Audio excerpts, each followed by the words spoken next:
में हैं, इनसे क्या संदेश जाना चाहिए लोगों को? इन्हें बनाने का तात्पर्य क्या है? बंधुओं, इस देश में सदियों से लोगों के साथ अन्याय, अत्याचार, जुल्म, जाति उत्पीड़न होता रहा है। बौद्ध और अम्बेडकर जैसे, कबीर, रविदास, चोखा मेला, दादू पलटू, तमाम महापुरुष आए।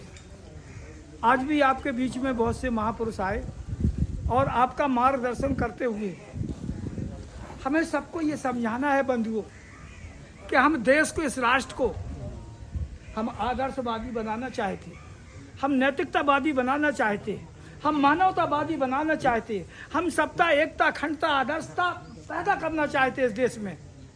और आप जो ये टाइटल के लिए आप जो सब लोग कह रहे हैं, तो सबसे पहले हमें किसी चीज़ पर सामंजस्य के साथ विचार करना चाहिए कि हमें क्या लिखना चाहिए। अब इतने लोग हैं, आपको मैं एक टाइटल दे रहा हूँ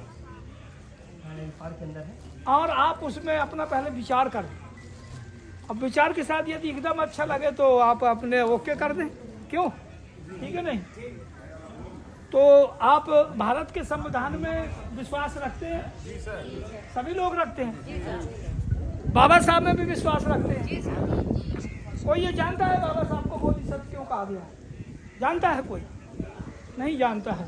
क्यों? ये हमारी जो फौज है, इसका अगुवा करने वाला, इसको अगुवाई करने वाला, क्योंकि अन्य संप्रदायों में, अन्य राष्ट्रों में, अन्य लोगों में उनके धर्मगुरु बैठे हों, चाहे ईसाइयों के हों, सिखों के हों, चाहे हिंदुओं के हों, किसी के हों, उनके धर्मगुरु बैठे और रात दिन वो उस पर रिसर्च करते हैं कि हम इस मानव समाज को कहाँ ले जाना है, इस मानव समाज को क्या बनाना है। तो आप भारत के संविधान में विश्वास रखते हैं, तो आप दो चीज़ें कर दो जहाँ विवाद न होना, चाहे हम पाल हैं, कुशवाहा हैं, या साख हैं, सैनी हैं, चमार हैं, धोबी हैं, धानोक हैं, पासी हैं, सारी चीज़ों को हटा के हम एक चीज़ ही पैदा कर दें कि हम भारतीय हैं। हम सब क्या हैं? भारतीय। भारतीय स्वीकार है, सबको स्वीकार है। अब जिसको लिखना है वो लिख दे कि हम बौद्ध भारतीय हैं। अगर आप बौद्धिस्ट हो गए तो हम बौद्ध में भारतीय हैं, यानी बौद्ध भारतीय।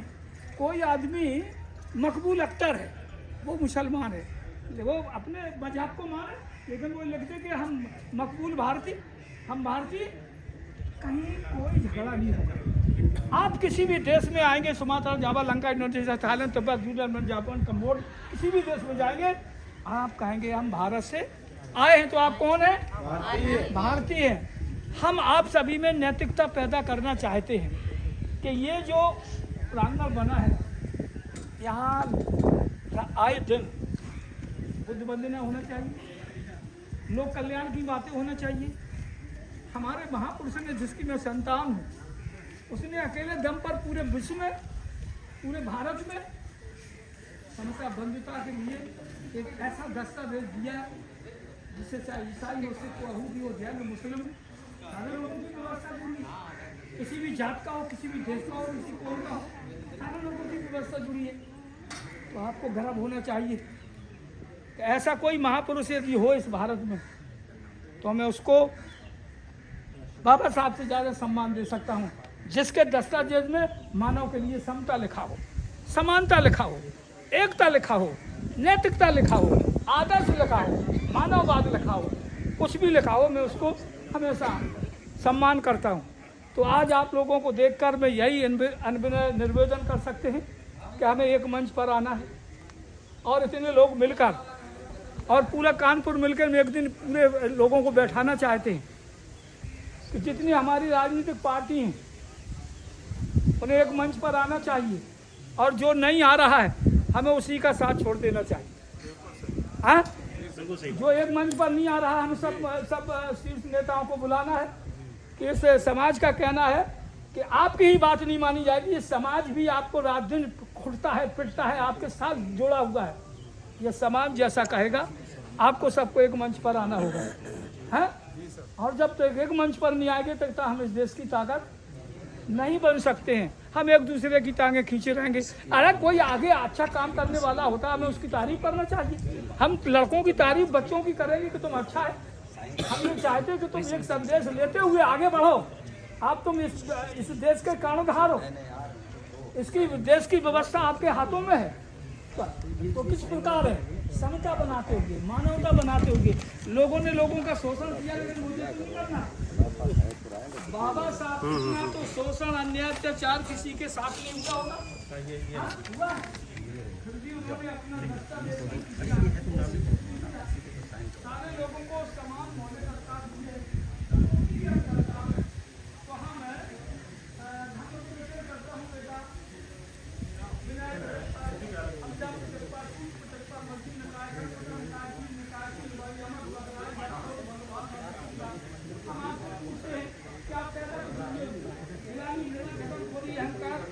करता हूँ बेटा हमें सबसे पहले ये जोड़ना चाहिए कि हमारा जन्म किस लिए हुआ, या बच्चे का जन्म हुआ, बच्चा क्रोधी क्यों हो गया, रागी क्यों हो गया, बरसर क्यों हो गया, दुराचारी क्यों हो गया, लोभी क्यों हो गया, लालची क्यों हो गया, ध्वंस क्यों हो गया, लुटेरा क्यों हो गया? क्या कारण है? क्योंकि बुद्ध ने कहा कि हर बातों के मूल में कारण सच्चा देख, और बिन कारण संसार में पत्ता हिलेगा एक, बिना कारण के बंधुओं कुछ भी नहीं होता है। तो आपको दो बातें समझना है। ये संसार का संचालन जानते, पूरे संसार का संचालन कैसे चलता है जानता है कोई? इतने लोगों में नहीं जानता है। मैं आपको छोटी सी बात बताता हूँ, ये जीवन में उतार लेना और उसका पीछा कभी नहीं छोड़ना। ये जो संसार का संचालन चल रहा है, दो व्यवस्थाओं से तीसरी कोई व्यवस्था नहीं है। दो व्यवस्थाएं हैं बस, जो आपको समझना है। बाबा साहब अम्बेडकर जी को नमन करते हुए और यहाँ पर सभी उपस्थित भंते जी को नमन करती हूँ, और दूर दूर से आए हुए सभी हमारे भाई बहनों को भी जय भीम नमो बुद्धाय। अपने तमाम पुरुषों को भी सादर नमन करती हूँ, श्रद्धा सुमन अर्पित करती हूँ।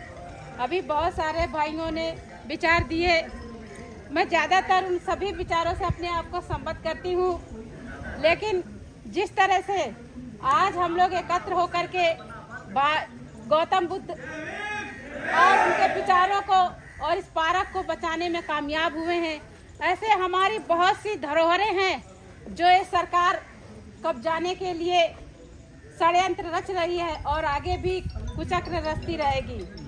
हम लोग इसी तरह से एकत्रित होकर के एक साथ और इस चीज का विरोध करते रहें।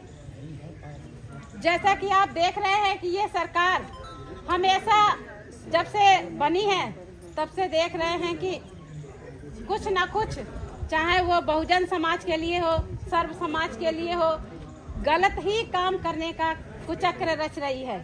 अभी आपने देखा कि एक सोशल मीडिया पे चल रहा है कि महिला का, माँ का अपमान किया गया। आखिर इस जो सत्ता में लोग बैठे हुए हैं वो ये क्यों भूल जाते हैं कि आपने ही बहुत बड़ी बड़ी बातें की थी कि हम महिलाओं को सम्मान देंगे, महिलाओं को रोजगार देंगे, महिलाओं को ये कुछ देंगे, लेकिन आज खुद ही महिलाओं के ऊपर इतना अत्याचार हो रहा है। समाज में रोज महिलाओं के साथ अत्याचार हो रहा है, बलात्कार हो रहा है, हत्याएं हो रही हैं, वो सब नहीं दिखाई देता है। लेकिन अगर जो भी इस षड्यंत्र में शामिल है वो भी भाजपा का ही कार्यकर्ता निकला कि उनको लगता है कि नहीं फलाने नेता ने गाली दी है, लेकिन खुद उनका भाजपा का ही कार्यकर्ता ही महिलाओं को गाली दे रहा। तो ये जो सरकार बैठी हुई है इसका काम ही है कि बहुजन समाज को और उनकी जो धरोहरें, हमारे पूर्वज की जो धरोहरें, उनको नष्ट करने का काम करने। लेकिन अभी देखा आप लोगों ने कि संविधान को नष्ट करने के लिए ये सरकार कुचक्र कितने जोरों से रच रही थी, लेकिन आप सब लोगों ने ही एकत्रित होकर के उनको इस कुचक्र में असफलता पाने का काम, दिलाने का काम किया है। तो इसी तरह से हम लोग एक होकर रहें और जो भी ये कार्य करेंगे हम लोग एक होकर के उसका विरोध करेंगे। और मैं ये भी कहना चाहती हूँ कि जैसे बहुत सारे लोगों ने और जैसे भंते साहब ने कहा कि हम लोग अगर अपने घर में समझा ले जाएंगे अपनी बहनों को, अपने परिवार को, अपने बच्चों को कि हमको गौतम बुद्ध के विचारों को लेकर के चलना चाहिए। आज जिस तरह से देवी देवताओं की लोग पूजा करते हैं कि घर में देवी देवता पूजते हैं और यहाँ कहीं भी जाते हैं, मंच पर जाते हैं तो जय भीम नमो बुद्धाय करते हैं।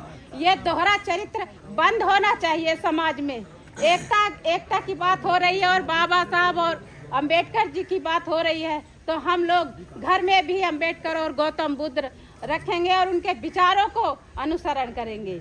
जैसा कि हम महिलाएं ज़्यादातर अगर गांव में भागवत होती है या 5 किलोमीटर दूर भागवत होती है तो वो जाकर के पैदल वहाँ चली जाएंगी, लेकिन हम लोग अगर कहीं बुद्ध की वंदना करने का काम और गौतम बुद्ध या बाबा साहब के कार्यक्रम करते हैं, विचारों को लोगों तक पहुंचाने का काम करते हैं, तो महिलाएं फिर वहाँ कहती हैं कि नहीं मेरे पास समय नहीं है या मैं बीमार हूँ। आखिरकार ऐसा क्यों? जब समाज की बात हो रही है तो महिलाओं को भी जागरूक होना पड़ेगा।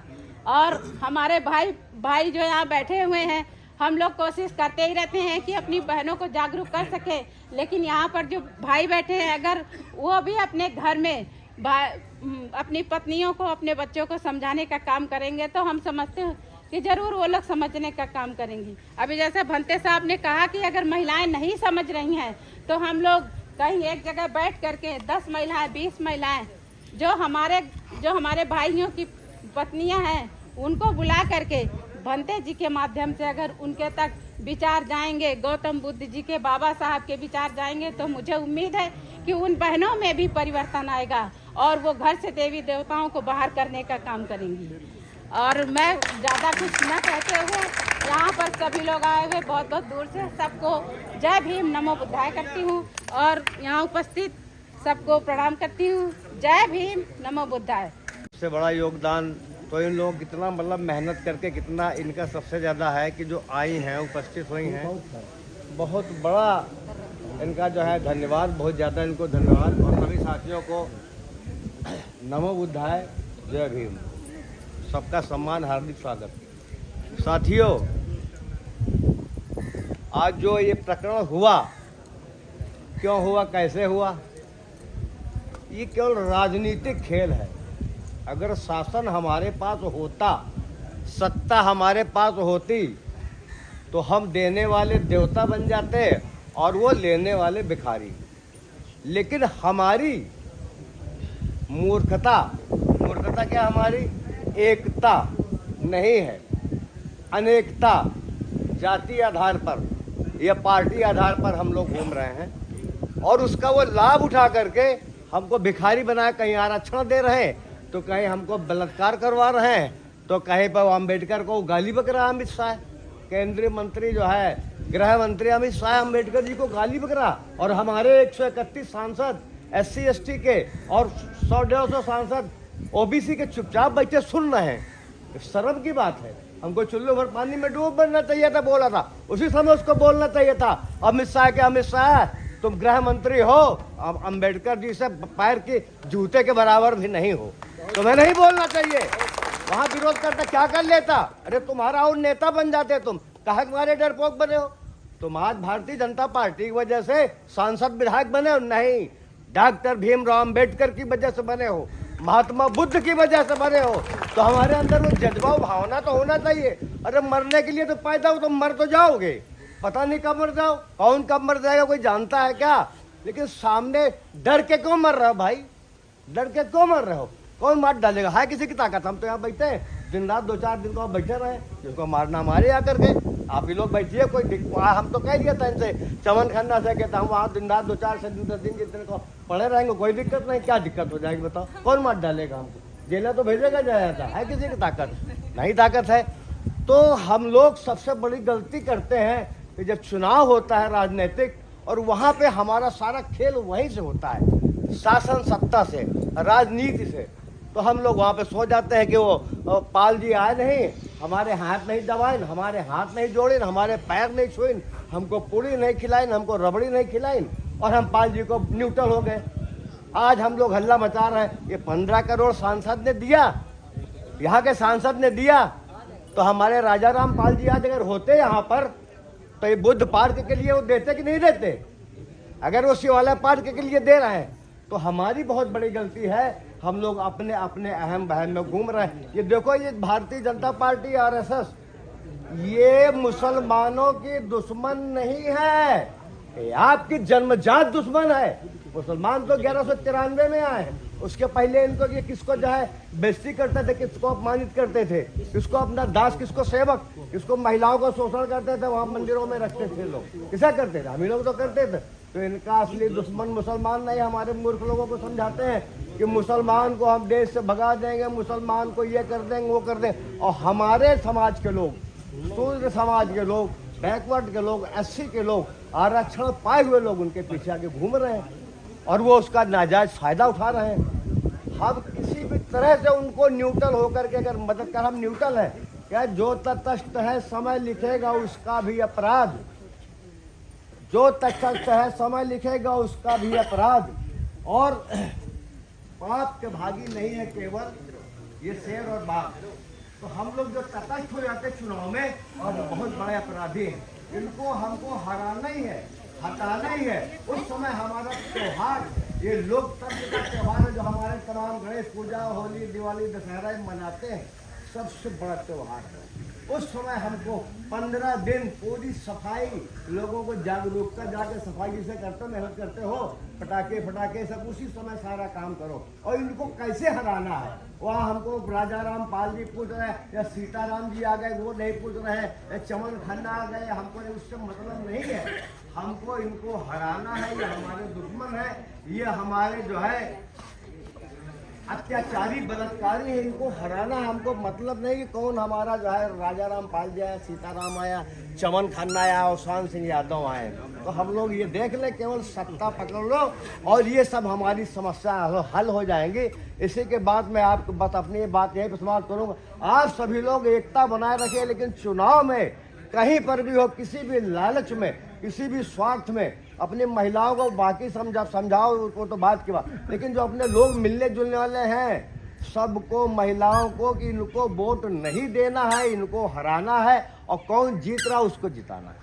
धन्यवाद। मैं अपनी पार्टी जा के चुके हैं और जहाँ भी कुछ उत्तर प्रदेश ही क्या पूरे भारत में अगर जो हमारी विरासतों को छेड़छाड़ करती है सरकार, तो हम लोग जंग लड़ने के लिए भी तैयार हैं। अगर जिंदा हो तो जिंदा नजर आना जरूरी है। जरा एक बार जोर से नारा लगाओ, आवाज इतनी तेज होनी चाहिए कि दिल्ली की कुर्सी हिल जाए। जय। शरीर की हड्डी को अपने जूते के नोक से ठोकर मार के तोड़ने वाले पेरियार साहब के चरणों में नमन करते हुए, आरक्षण के जनक छत्रपति साहू जी महाराज के चरणों में नमन करते हुए, भारत की प्रथम शिक्षिका महिला माता सावित्रीबाई फूले जी के चरणों में नमन करते हुए, गुंगों को जुबान देने वाले, बहरों को कान देने वाले, महिलाओं को हक अधिकार सम्मान दिलाने वाले, वह भारत को संविधान देने वाले परम पूज्य बोधिसत्व भारत रत्न डॉक्टर बाबा साहब अम्बेडकर जी के चरणों में नमन करते हुए, इस फैले हुए बहुजन समाज को, इस फैले हुए बहुजन समाज को मिलाकर एक कर देने वाले, इस फैले हुए बहुजन समाज को मिलाकर एक कर देने वाले, हमें राजनीति का पाठ पढ़ाने वाले, हमें इस प्रदेश का 4-4 बार हुक्मरान बनाने वाले महामना महापरिनिर्वाण मानवर श्री काशीराम साहब के चरणों में नमन करते हुए, मैं नमन करता हूं उन सभी संतों, गुरुओं, महापुरुषों को जिन्होंने इस कौम को, इस समाज को आगे बढ़ाने में अपने प्राणों की आहुति तक दे डाली। मैं मातृशक्ति को नमन करता हूं। हम उन दोस्तों, नौजवान साथियों को मेरा क्रांतिकारी जय भीम। जैसा कि आज हम लोग एकत्रित हुए हैं 26 जुलाई 1997 में बहुजन समाज पार्टी के सरकार में ये भव्य गौतम बुद्धा पार्क बनाया गया। आज कुछ दिन पहले कुछ मनुवादी ताकतों ने इसमें शिवालय बनाने का निर्णय लिया, तो सभी बहुजन समाज के जो लोग हैं उनके आस्था को ठेस पहुंचाया। उसके बाद बहन जी का एक ट्वीट आया कि भाई ये चीज़ गलत है, जो भी उसके मामले रहे हैं। उसके बाद आज सुबह बहन जी का फिर ट्वीट आता है कि सरकार, ये जो नगर निगम था ये थे, ये अपने फैसले वापस ले लिए। तो हम लोग बस इसीलिए एकत्रित हुए थे कि अगर जो नहीं मानेंगे तो हम लोग बड़ा आंदोलन करेंगे। तो अपनी बात मान चुकी है नगर निगम, तो अपनी वो नहीं करना चाहते। तो हमारी सम्मानित साथियों से निवेदन है, अभी कुछ लोग कह रहे थे कि हमारे जाति के लोगों में कोई दिक्कत हुई। हम सब दलित समाज के लोग हैं, बाबा साहब के मानने वाले लोग हैं, सब एक हैं। क्योंकि जुल्म के साए में लब खोलेगा कौन, अगर हम भी चुप रहे तो फिर बोलेगा कौन। अब बोलने का समय है।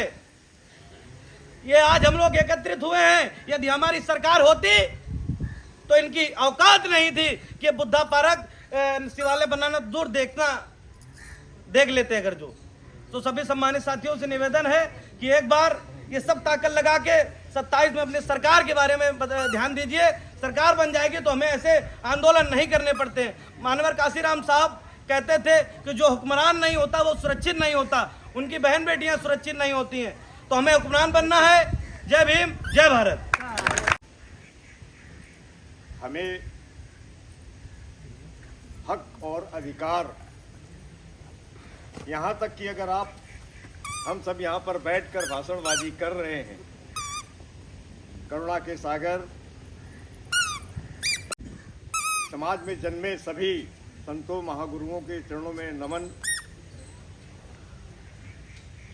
साथियों, अभी जो खबर मिली कि बहन जी का ट्वीट आया और नगर निगम में शिवालय बनाने का सपना छोड़ दिया है इस बुद्धा पार्क में, लेकिन जो 15 करोड़ आया है, बात थी तो हमारी धरोहर है, इस धरोहर को तो हमने रोक लिया, लेकिन जो 15 करोड़ आया है इस बुद्धा पार्क के नाम का, भले वो शिवालय के रूप में आया हो लेकिन वो बुद्धा पार्क के नाम आया है। अब हमें उस 15 करोड़ पे कब्जा करना है, इस पर विचार करने की जरूरत है। और एक बात मैं इस मंच से और कहूंगा, आज यहाँ सभी लोग बैठे हैं, जो बात अभी आई, जाति तोड़ो समाज जोड़ो, मैं आदरणीय रामपाल जी से तो आश्वस्त करूंगा, यहाँ अपने सभी नौजवान साथियों से कहूंगा कि सबसे पहले मैं रामजीवन कोरी से अपने आप को रामजीवन भारती लिखना शुरू कर दूंगा। दूसरी बात, सत्ता में कैसे काबिज होना है, हमें एक ही उद्देश्य लेकर चलना है कि हमें जनेऊ को हर सूरत में मिटाना है। जनेऊ कोई भी हो, जनेऊधारी अगर हमारे प्रधानी में, जिला पंचायत में कहीं भी आता है तो समाज के हर तबके के अपने हर व्यक्ति से मैं एक ही आह्वान करूंगा कि जहां भी ब्राह्मण जाति का प्रत्याशी हो, उसे हराने का काम हमारी समाज के लोग करेंगे, वो किसी भी दल से हो। बसपा से अगर जनेऊधारी आता है तो हमारा बसपाई या हमारा समाज उसे कतई वोट नहीं करेगा, क्योंकि ये होता आया है। इस चीज को विशेष ध्यान देना, किसी भी दल से, किसी भी समाज, किसी भी दल से, हमारी किसी भी पार्टी में अगर जनेऊधारी प्रत्याशी बनकर आता है तो हमारी समाज का एक फर्ज बनता है, धर्म बनता है कि उसका विरोध करें। मेरी बात को अन्यथा न लेना, क्योंकि यहाँ पर शायद सभी पार्टियों के लोग बैठे हों। मैं अकेला घाटमपुर में इसका विरोध कर रहा हूँ, अकेला विरोध कर रहा हूँ, केवल सिंगल। जब मैंने लड़ाई शुरू की थी, पिछले 2 साल हो गए मुझे, शायद सभी लोगों को पता होगा, वीरेंद्र भाई बैठे, हमारे वीरेंद्र बहुजन जी, बहुत लड़के बैठे हैं यहाँ। हमारा विवाद एक छोटी सी दलित समाज की प्रॉपर्टी को लेकर शुरू हुआ था। एक हमारे मित्र थे, पूर्व स्वतंत्रता संग्राम सेनानी भी रह चुके हैं, वो आज दुनिया में नहीं है। उनके परिवार के बच्चों को 2 बीघे सरकार ने जमीन दी थी परास ग्राम पंचायत में। उस जमीन पर जब मनवादियों का कब्जा हुआ, मनवादी क्या, जमींदारों का, जिन्हें कहा जाता है वास्तव में सत्ता में बैठे ताकतवर लोग। और आप लोगों ने सुना होगा, अभी यहाँ इस प्रदेश की राज्य मंत्री हमारे खिलाफ धरना देने गई थी, सारे ब्राह्मण समुदाय को इकट्ठा करके, कि एक कोरी सारे ब्राह्मणों की बेइज्जती कर रहा है, ब्राह्मणों को मरवा भी रहा है, मार भी रहा है, लेकिन घाटमपुर और कानपुर का प्रशासन उसके खिलाफ कोई मुकदमे नहीं लिख रहा, मुकदमे लिख भी रहा तो उसकी गिरफ्तारियां नहीं हो रही। जबकि आपने पढ़ा होगा पेपर में, मेरे खिलाफ अभी लूट का मुकदमा भी लिखाया गया है। लूट के मुकदमे में गिरफ्तारी न होने के साक्षेप में प्रेजेंट टाइम में घाटमपुर तहसील में 30 तारीख से धरना चल रहा है। मेरा कहने का मतलब है, जब वो हमारा विरोध करते हैं, यहाँ दल की बात आ रही है, जब हमारा वो विरोध करते हैं, हम किसी भी दल में हों, तो क्या हमारा फर्ज नहीं बनता है हम उनका विरोध करें? और जब तक हम विरोध नहीं करेंगे, यह निश्चित है कि हम भाषण भले बड़े बड़े देते रहें, लेकिन जब चुनाव का दौर आता है तो हम आपस में बढ़ जाते हैं, आपस में एक दूसरे को अलग कर देते हैं। कारण केवल एक आता है पार्टियों को लेकर हम बढ़ते हैं, तो ये गलत है। दोस्तों, जब तक हमारा एससी समाज, हम एससी में भी कई चीजें हमको सुनने की मिली। कल की बात है, बोले वो कानपुर में बुद्धा पार्क को लेकर 2 धड़े हो गए, तकलीफ हुई थी हमें। बुद्धा पार्क की लड़ाई हम सब एक साथ लड़ रहे हैं और धड़े अलग कर रहे हैं, संदेश क्या जाएगा? संदेश तो यही जाएगा ना कि जब ये आपस में खुद एकजुट नहीं है तो आगे कौन सी लड़ाई ये लड़ेंगे। रामपाल जी ने अभी जो कहा है, जाति तोड़ो समाज जोड़ो, जाति तोड़ो समाज जोड़ो, इस पर सभी लोग अमल करें। दूसरी चीज, आने वाले 2027 में के पहले, 2027 तो उत्तर प्रदेश की सरकार बदलने का लक्ष्य है, लेकिन उसके पहले सरकार की चूल्हे हिलाने का नीचे की इकाई से काम शुरू कर दें।